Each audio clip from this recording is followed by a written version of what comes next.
Hello, everyone, and welcome back to the Be Brilliant People podcast with me, your host, Mike Bedford. And today we're going to be continuing the theme of neurodiversity as we do in these podcasts. Each week, each podcast episode, I bring in a new guest to talk about the many different themes and conversation and friction points potentially around neurodiversity in education, in the workplace, and more broadly just in life as well. And I'm really pleased today to welcome Matt Jolly onto the podcast from RTN Mental Health Solutions. Hi, Matt. Hi, Mike. Nice to be here and looking forward to having a chat.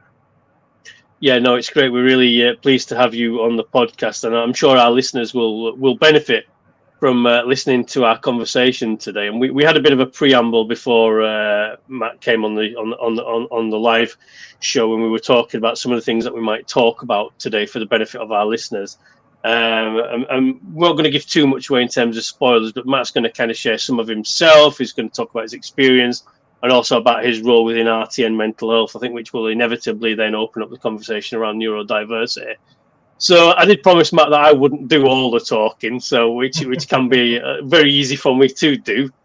But without further ado, let me hand over, because I know Matt, but obviously you, the listeners, don't all know Matt as well. But for the benefit of listeners, Matt, say hi to the listeners and introduce yourself and tell us a little bit more about you.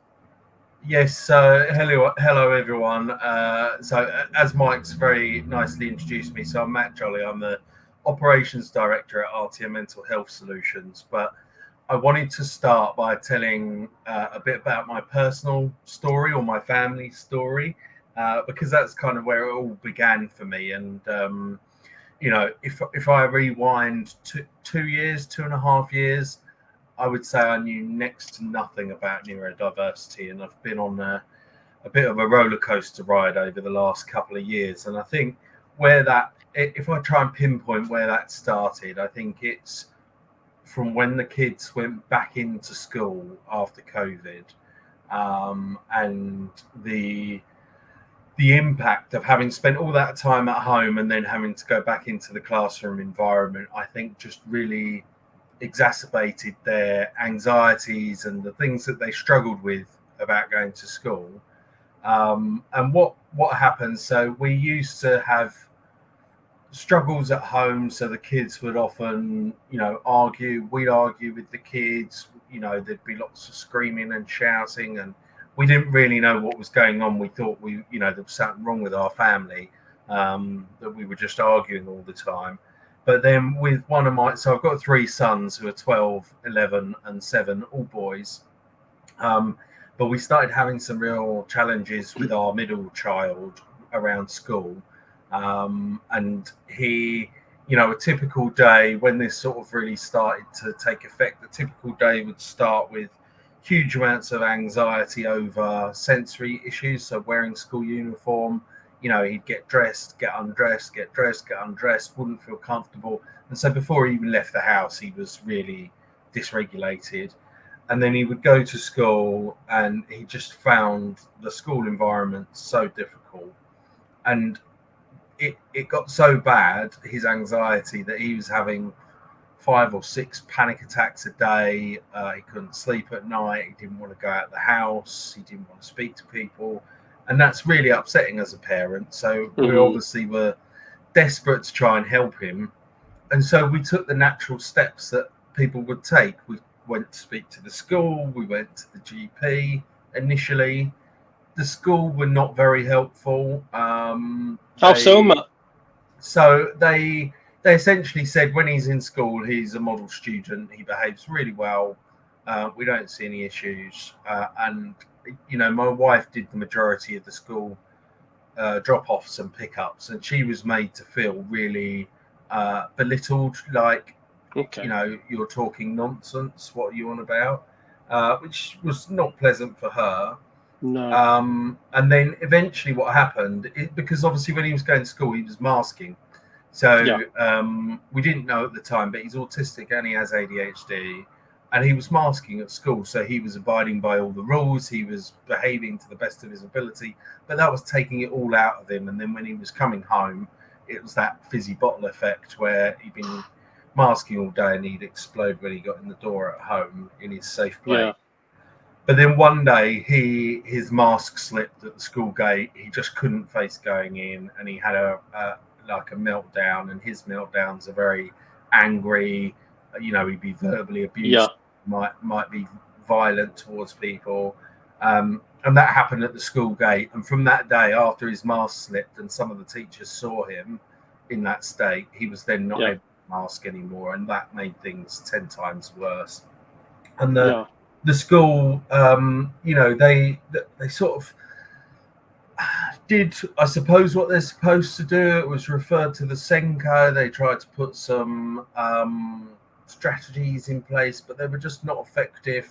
It wasn't enough, or they didn't follow them, and that made things worse. Like we'd agreed that he would meet a specific member of staff at the gate, they would take him straight into the classroom, so we didn't have to go into the playground. And then we'd turn up in the morning and it was a different member of staff, or they'd forgotten about it, and things just went out the window straight away.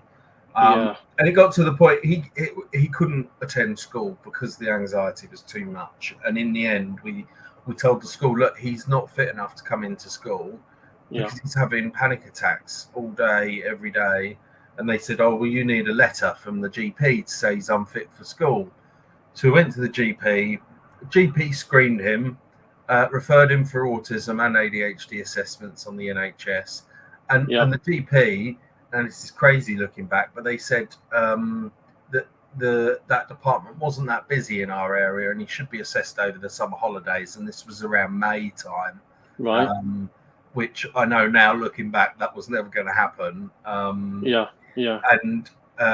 they wouldn't write a letter to say he was unfit for school. No one would. So the best we got in the end was a letter. So I guess you felt pretty helpless as a parent then, right?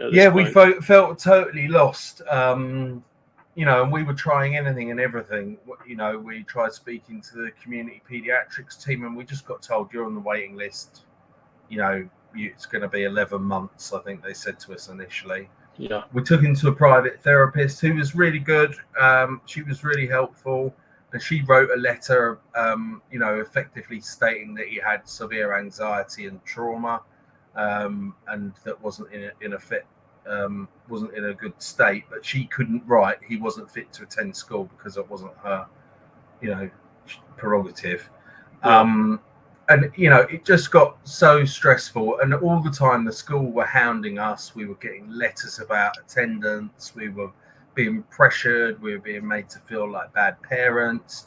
My wife reached the wall, and she just sort of said, I can't deal with it anymore. So then I had to go in and meet with the head teacher, and it was just so much stress and pressure put on us, and it just felt like everywhere we turned there was no support.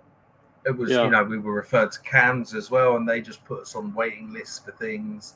Yeah. And, we got really desperate, and obviously this affected the whole family because of the amount of stress and anxiety. And, it was a miserable time for us as a family.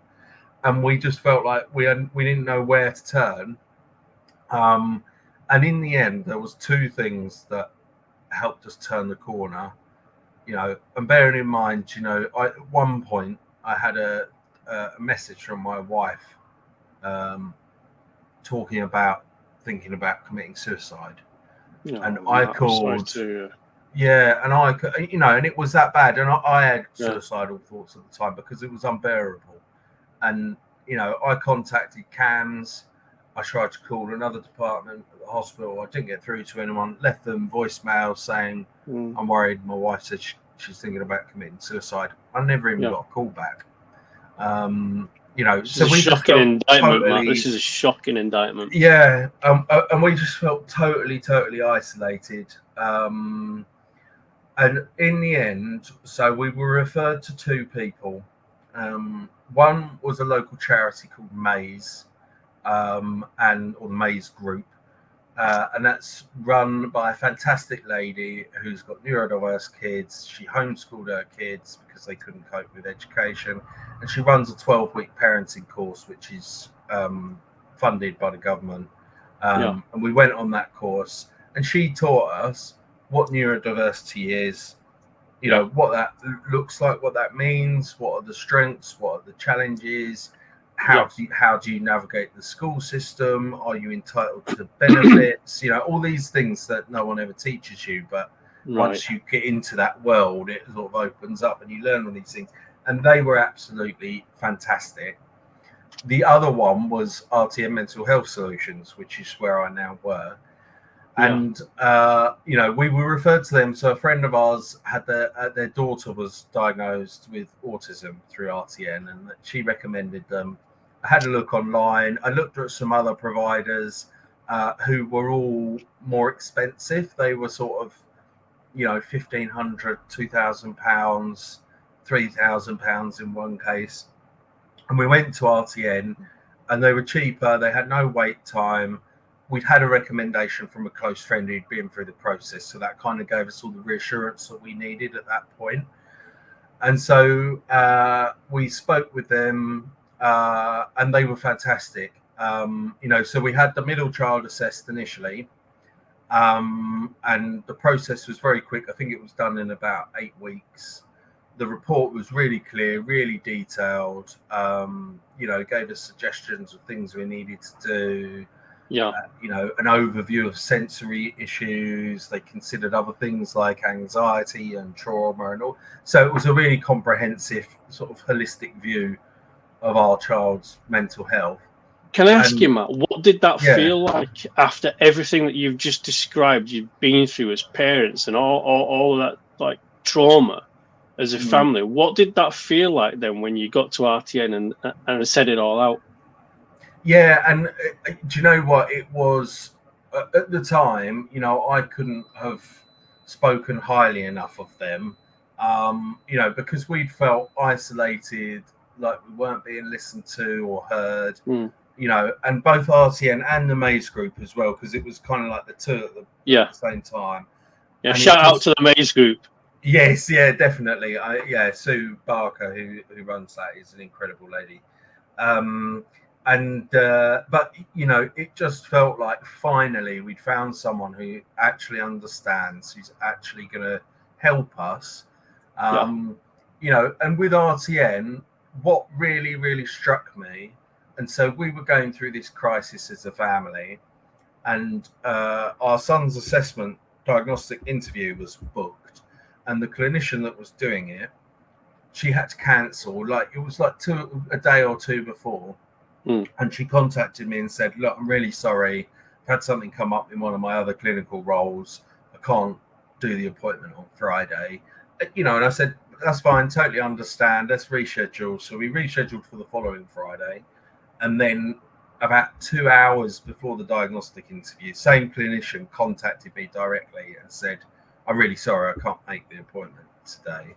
And you were thinking, you know, the first time, you know, I'll give anyone the benefit of the doubt. You know, you don't know what life's going to throw at you. But then for that to happen at such short notice, 2 times, you know, the second time in a row, I was understandably quite upset and cross, so I contacted RTN and I made a complaint. But it was the way that they dealt with the complaint that sticks out in my mind, and I would say that is the one reason why I now am a director of the business and work for them full time. Tell us about it then. So the CEO, Michael, called me personally on my mobile, and he clearly understood what we were going through. He totally understood our point of view and agreed that it was totally unacceptable for this to happen, you know, given our scenario and all the other stresses and anxieties that we were under. And he ensured that our appointment was rebooked. I think it was rebooked the following day on a Saturday, and it went ahead as planned. The report was produced, you know, like a week later, and then we had a post-diagnostic session with the managing director, Graham, and they were just so supportive, you know, and they were happy to answer all my questions. You know, Michael gave me his mobile number, invited me to call him at any point, you know, and actually we spent, I think that first phone call, we probably spent 45 minutes talking to each other on the phone. just about my one complaint because a clinician had cancelled the appointment. And just for context there, Matt, just for context for the benefit of the listeners who don't understand those dynamics, Michael is quite senior within the organisation, right? Yeah, he's the owner. He's the founder and the owner of the business. Yeah, so he had a hotline directly to the owner of the organisation, basically. Yeah. And what was clear to me was that he actually cared. He really gave a shit about me and my family. Sorry, I don't know if I'm supposed to swear. Please tell how it is. We're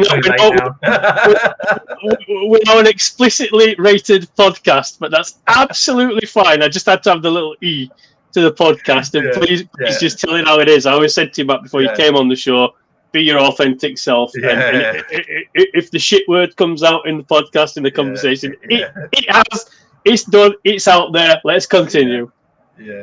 And to go from, the NHS and the school just totally not providing us with any support whatsoever, to the owner of a business personally calling me and giving me his mobile number and giving up that much of his time, for me that meant everything. And that is when the tables turn. So Mays gave us all the knowledge and understanding, and that included not just about neurodiversity, but about how to manage it within the school system, how to, what benefits you might be entitled to, all that sort of really helpful stuff.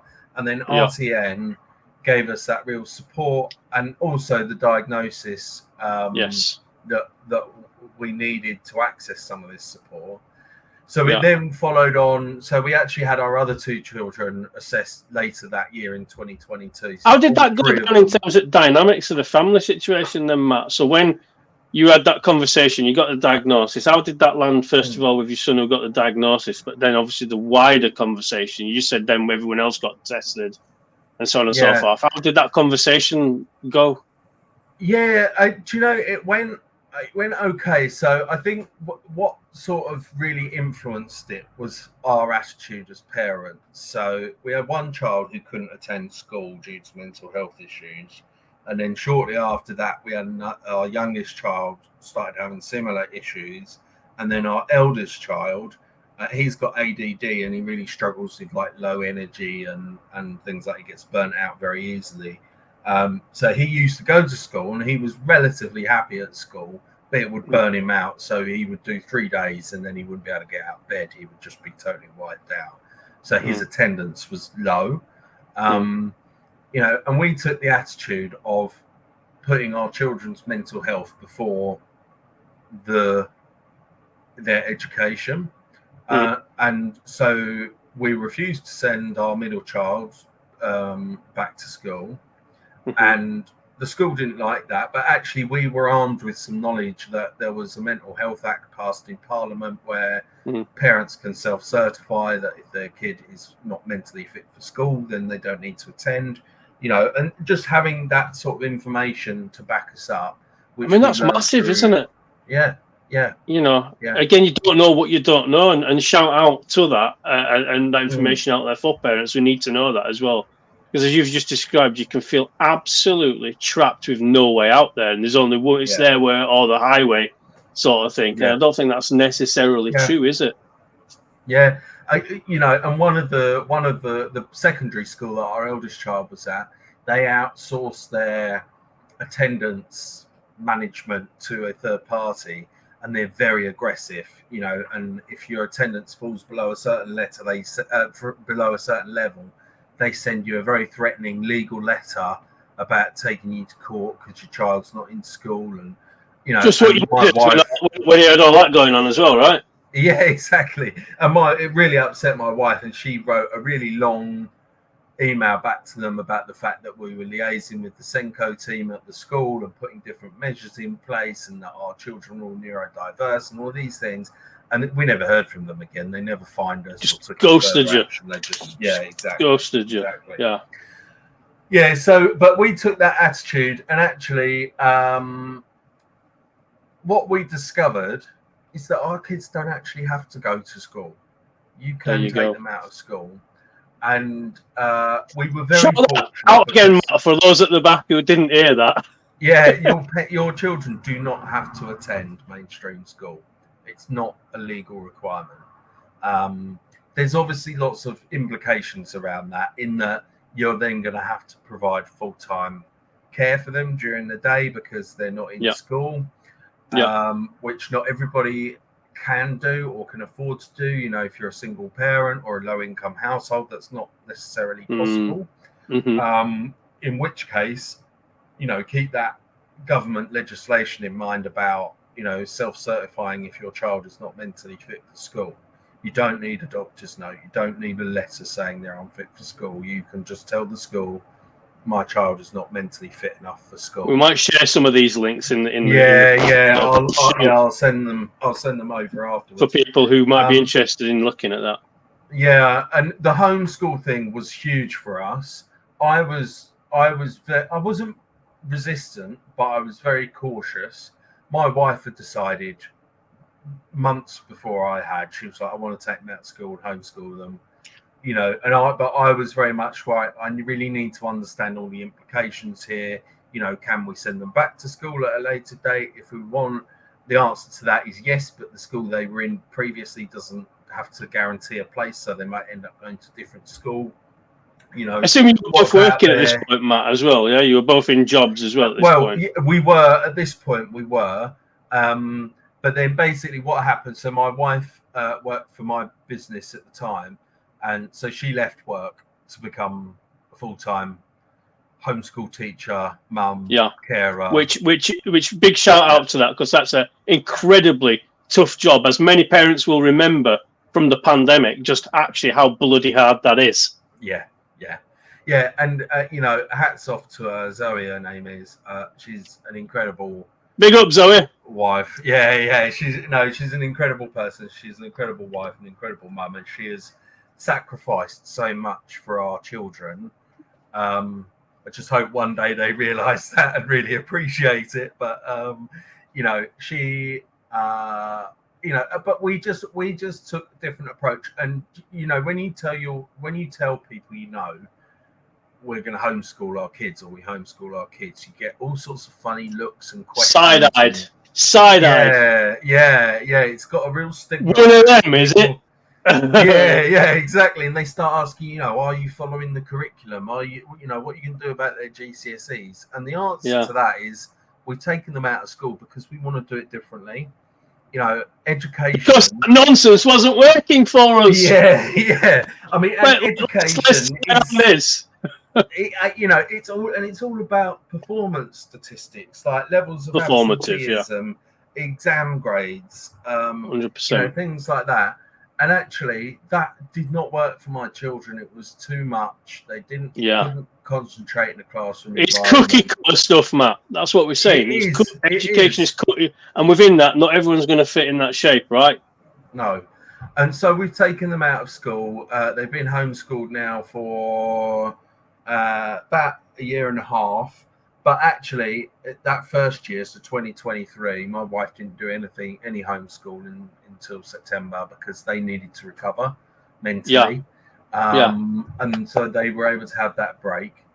And do you know what? It's fantastic. And you know, she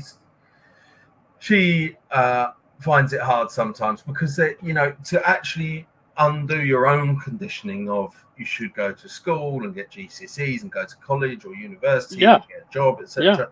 You know, to undo that from a lifetime of being conditioned that way is very difficult. We're institutionalized, Matt. We're institutionalized. And actually, the way they learn is totally different. You know, like no word of a lie, our 7-year-old son has learned to read by watching YouTube. If we try and sit down and get him to read a book, it's very, very rare that he'll engage with it. But he'll sit and watch, you know, or play computer games. Like he loves Pokemon, so he plays Pokemon, and then it has all the speech captions come up that you have to read.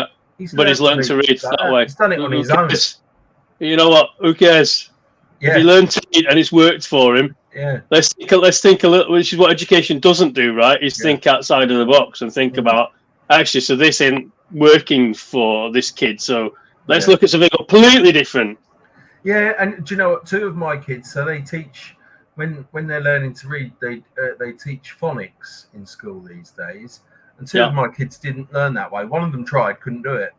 yeah, So he learned through memorization, which is what we would have done at school. yeah, And then the second one, I don't really know how he did it, because he just did it on his own. yeah, You know, there was yeah, very little teaching there. He just picked it up on his own because he wanted to. yeah. You know, and the learning can take so many different shapes and forms, but probably the best example I'll give, and then we'll move on to RTN, because I could talk all day about this. But Oh the no, best please example don't that I cut gave, yourself short, Matt. It's, it's yeah, really okay. really interesting. So the best example, so our middle child, the one who was really having the worst time of it back in 2022, he pestered us to get a leopard gecko as a pet for his birthday a couple of Okay. years ago, and we agreed to it, and it sparked a passion within him that we didn't know he had, and so now he's got around 20 reptiles, snakes, lizards, geckos. He's got some invertebrates as well, like a whip scorpion and millipedes and things like that. And he is so passionate about this, you know, and he always talks about his leopard gecko that he got first. You know, he adores him, and he says it's that animal that gave me my purpose in life. And so he wants to have a career in reptiles. So fast forward, we're just about to start converting our double garage into a reptile room. Oh, wow. He has fortnightly lessons with a qualified zoologist who teaches him anything and everything about reptiles and exotic animals. And I'm just about to register a limited company, and he's 50% shareholder at the age of 11. Wow, Matt, this is a true case of following your purpose and your passion, rather than actually following what you're told you should do, and what education, what society tells you that you should do, that actually is not, that you're not going to be happy with, that you're going to really struggle with. And doesn't that just show you that's a great example of how learning can and should work? Yeah, and you know, and this to give another example there, you know, he went to a local reptile event at an Essex Wildlife Trust venue down the road from us, where they had people talking about native reptile species in the UK, etc. Yeah, and they were asking the audience questions, and he answered every single question. And afterwards, I don't know who it was, one of the trustees, I think, from the Wildlife Trust, approached him and asked him to be a youth ambassador for the Essex Wildlife Trust, because of how passionate and knowledgeable he is. But that's obviously two other children as well who are equally as fantastic in different ways. But that's, I think, just a real standout example of actually you don't have to follow the herd. You can do things differently, and whilst it might have different challenges come with it as well, you can open up some really exciting and different opportunities. And I might really throw caution to the wind there and say, and live a happier life as well. Oh, absolutely. I mean, it was very distressing for us as parents, the state he was in a couple of years ago. We were in tears over it almost on a daily basis, because he was really suffering. And now he's, going with me to meetings with the accountant and the designer to do our logo, and all this sort of stuff is brilliant. That turnaround in a couple of years is fantastic. That's an amazing real life, I think, story there, Matt. And I'm sure our listeners will kind of agree with that. I think, and thank you as well for actually sharing that insight into your life. I think lived experience and real life stories are just so powerful and impactful, because we are real human beings with real lives and real challenges going on, and to actually understand that. And there will be people out there listening to this show that potentially are going through some of those challenges as well, maybe with the education system, maybe at early stage of thinking that, their child is different from other kids in the class, and what does that look like? Where can I go for support? I just feel, and so much noise and little support. out there as well. And hearing that from you, and then hearing people who've been through that is always really beneficial, I think, for people who might be kind of experiencing some of this similar kind of journey as well. So thank you so much for sharing that, on behalf of listeners.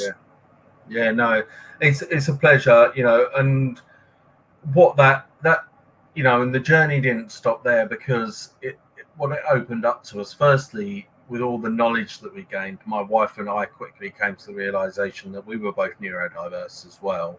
And whilst we didn't, we've learned to adapt and cope with life. We're both in our 40s. So it wasn't like there was a pressing need like there was with the kids, but we decided to get diagnosed. And so we both were assessed by RTN. So we both had a combined assessment for ADHD and autism, and the result of that is that my wife has ADHD and I have autism, which put the two together and you get our kids. So people would tell me it's not a genetic thing. It's it completely is. It completely is. And I think when you know then, right, and then you start looking back on your own family, and you start realizing it, and the breadcrumbs, it's a bit like Hansel and Gretel, isn't it? With the breadcrumbs, you can start looking back then, and you start kind of like, my gosh, I can see where that came from, and I can see this in you, and that you start piecing the pieces back all through your family then, don't you? You can kind of see it playing out and seeing how that kind of led to you and where you are and how you became who you are as well. Yeah, absolutely. And for us, it was about that journey of understanding. So we both now understand each other better, to the point, we're a neurodiverse household. Yeah. But me and my wife can laugh about it. She can laugh at my autistic obsessiveness of stacking the dishwasher in an exact way. I even got, it's such a running joke, I even got the clinician to mention it in my diagnostic report about my dishwasher stacking.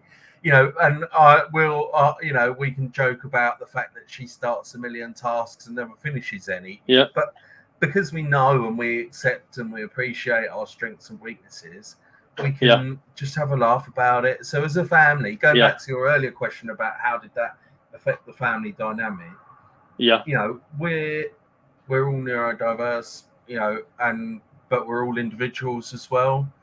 And we've got some really great strengths, and then there's some things that we find challenging.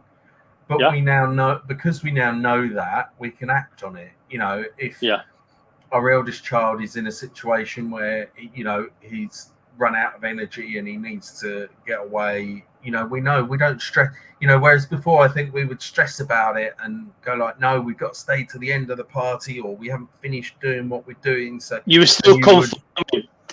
Yeah, exactly. And so we were trying to force our kids to fit into this mold that they didn't fit into, and that was having a negative effect. But now as parents, we realize actually it's much better if we just go, look, really sorry, we're going to have to leave early because our child has reached his limit, because if we don't, he'll either end up having a meltdown or he'll just be totally burnt out. He won't be able to get out of bed the next day. So it's just given us the tools and the understanding to be able to act on it. And so, the other part of my life, so my professional career, so when we were going through all this, my wife left work. I was actually a joint owner of a marketing agency, and I won't go into that story because there's a whole other story, but I left that business as well. So I left my own company, basically. And I started working as a freelance consultant so that I could be at home, have more flexible hours, and provide more support to Zoe and the kids. And one of the first clients I started working with was RTN. Through the conversations I'd had with Michael, that then developed into a professional relationship. And why I think my backstories and my personal story is really important is all that my family's been through in the last 2 years. If I did not genuinely believe and know that RTN was genuinely caring and wanting to help people, I wouldn't be here, because there are diagnostic companies out there that might have had good intentions, but as they've grown, they've lost sight of that, and then it becomes a commercial concern, Yeah. or they're, Yeah. I'm not thinking of anyone specific here, but I suspect there also might be some out there who are just seeing an opportunity to make money and taking advantage of it without having the right intentions. Whereas RTN is very different. Michael has been a psychologist, has got a PhD, for many years. Our managing director left working in the city to become a psychotherapist. Our clinical operations director has just done her PhD in neurodiversity in forensic settings and the link between ADHD and offending, prison and going to prison. And all of our admin team are all psychology graduates. Many of them have got lived experience, either themselves or through members of their family. And as a team, we actually, what really gives us a buzz is helping people. Yeah. And we keep our prices as low as possible. We're now working with several NHS trusts, and we're now able to accept right to choose referrals for child autism assessments. We're currently in talks with a number of other NHS commissioning boards to be able to accept referrals for ADHD and adult autism as well. But that for us is a real key focus, because that means that people can access the service that we provide without having to pay money out their own pocket, which is the ideal. We've always tried to keep our prices low because we think that it's important for it to be accessible to as many people as possible. But through the working in partnership with the NHS, if we can make it free, then it's just a question of people choosing the provider that they want to go to rather than how much does it cost.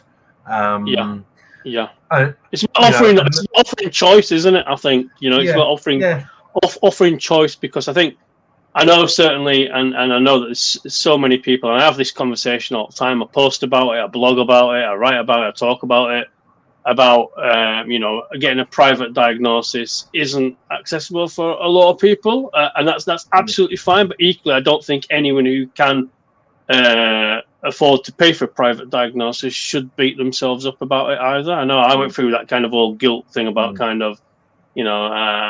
kind of felt overly privileged for the fact that I kind of went and got a private diagnosis, but it suited me and my circumstances, and I didn't want to wait and go through the whole NHS palaver, which was my choice. And I think it's right. I think there should be choice for people. I think what's probably lacking really badly at the moment is choice for people, and I think it's good from my perspective, and probably from an external perspective, it's good to see businesses like RTN and maybe others kind of now starting to open the doors more to give people more choice, I think, to access the services, but from another way, like right to choose and things like that. I just think it's good to see that that's starting to happen more and more now.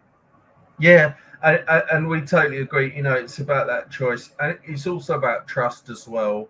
I hate to bring up the Panorama documentary that was aired, I think, earlier this year. But talk about it. And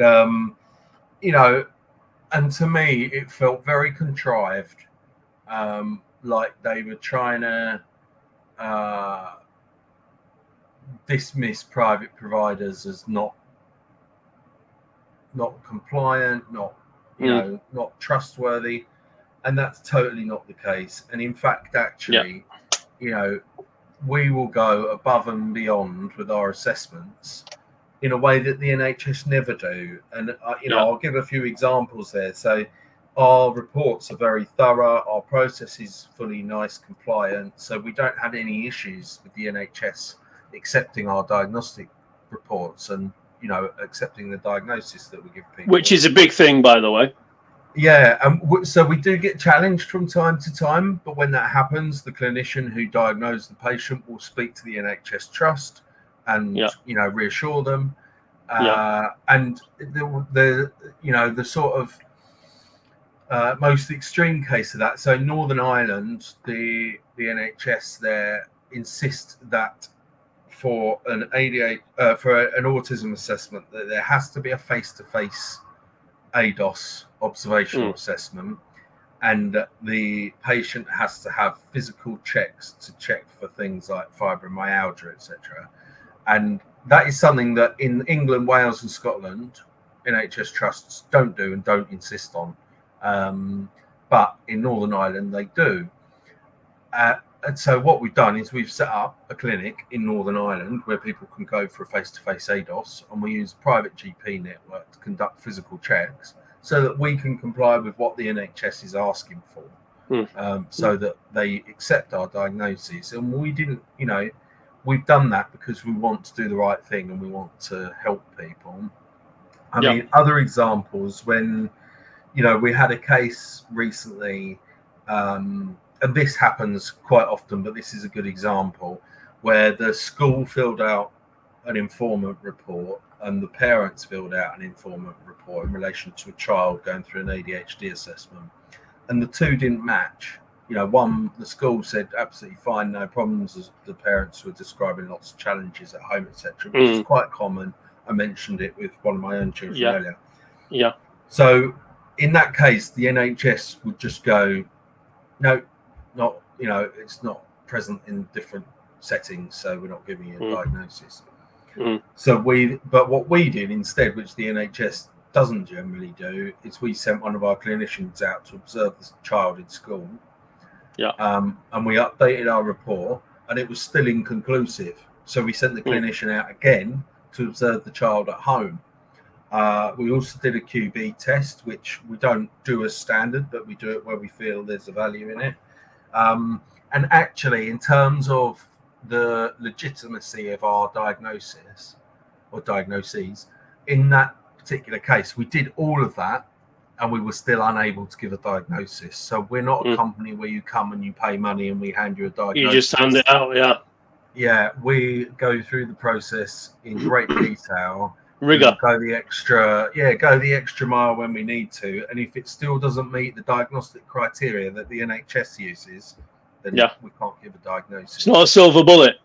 Is what you're saying, So if people have got the expectation you can come to get private, go private just because I'll get a diagnosis, it doesn't, like you say there, doesn't always work that way, Matt, does it? No, but I would say our conversion rate, and it's a horrible term to use, but the number of positive diagnoses that we give out, our rate is higher than the NHS. So, I mean, for example, one trust we're working with at the moment, theirs is around 78%. And I think ours is around 88, 89%. But I believe that is in part due to the rigor that we put through our assessment process of going the extra mile, going out to observe people, gathering additional evidence. If people have got anything they want to send us, some people send us footage from their video doorbell of their child having a meltdown outside the front door. It could be anything. We'll look at all of it and we'll consider all of the evidence to make the right decision. Whereas the NHS, they just don't have the resources. They have the skills. I think that is it. They don't have the resources to do all that. 100%, and that's why we have RTN mental health solutions. That's why we have right to choose, because not overly criticising the NHS here by any stretch.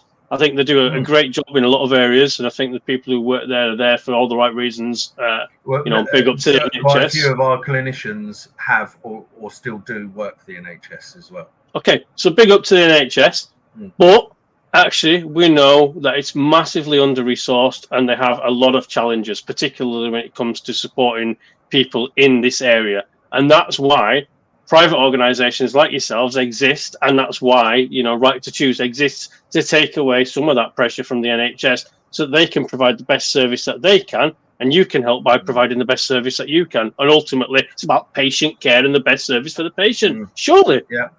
And that's our ethos. That's what we're trying to achieve.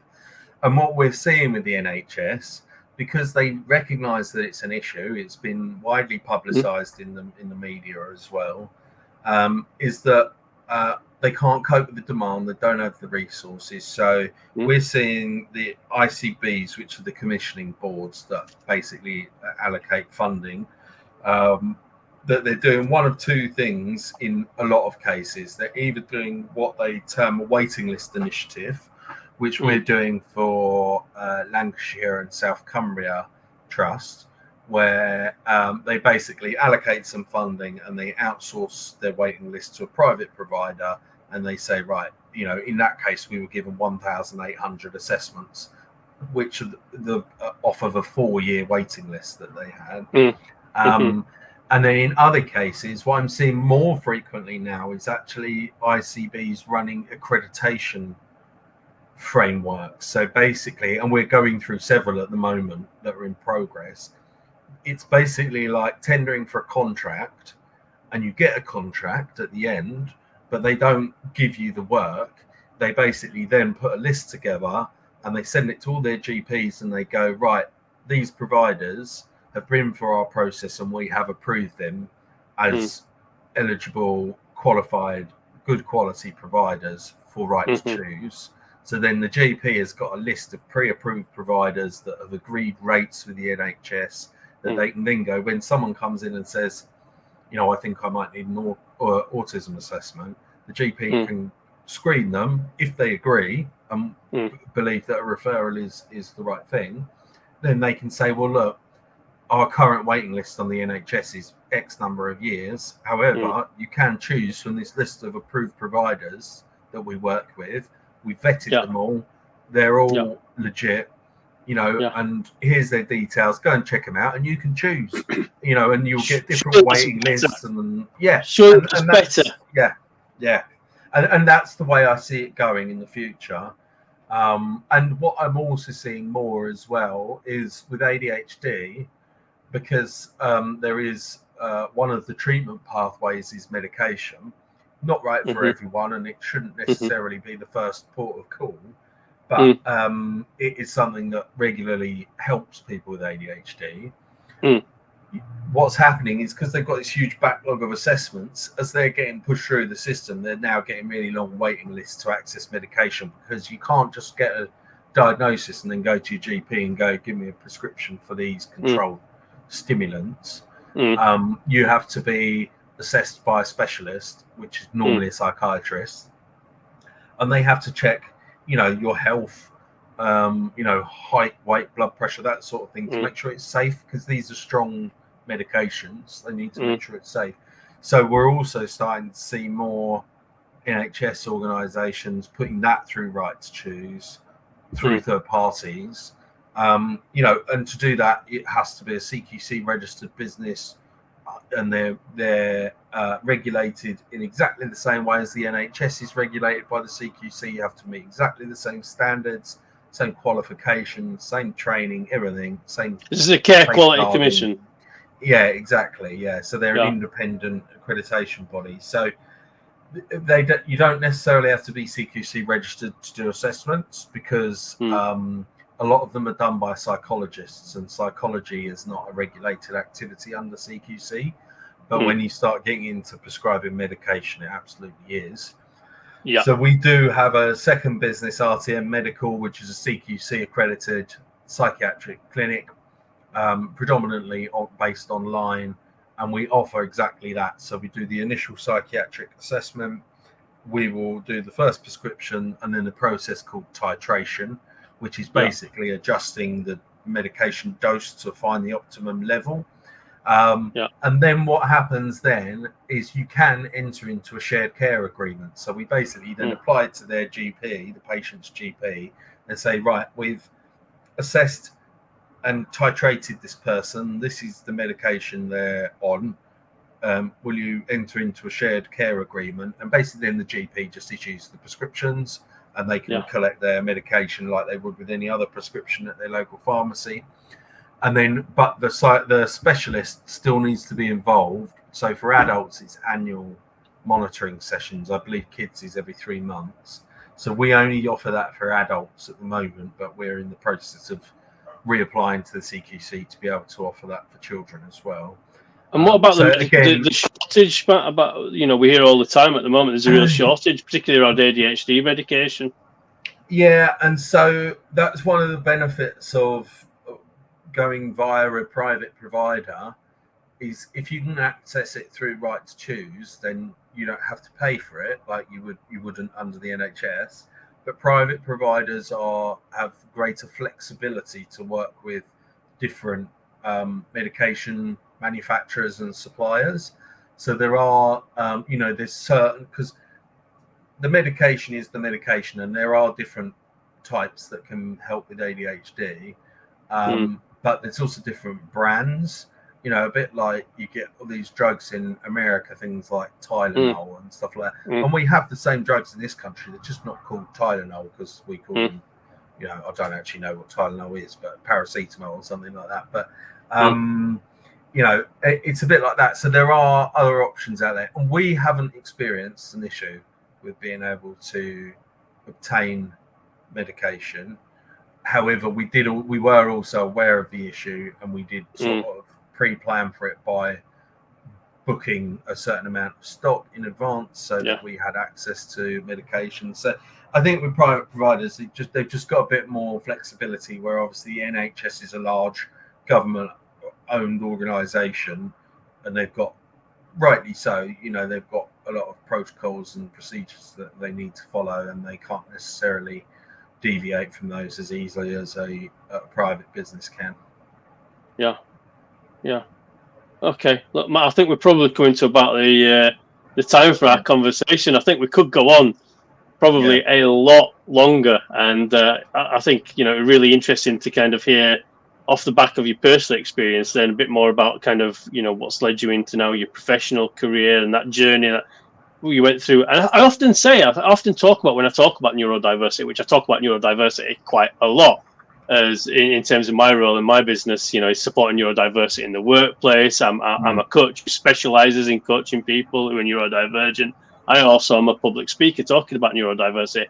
So I hear, a lot of things in this space, and it often influences some of the things that I talk about as well, some of which we've talked about a lot in this conversation today. But I think one of the things that I always say is nothing motivates like impact. And I think you are a living, breathing example of that statement. Actually, it's not a statement I just throw out there quite glibly.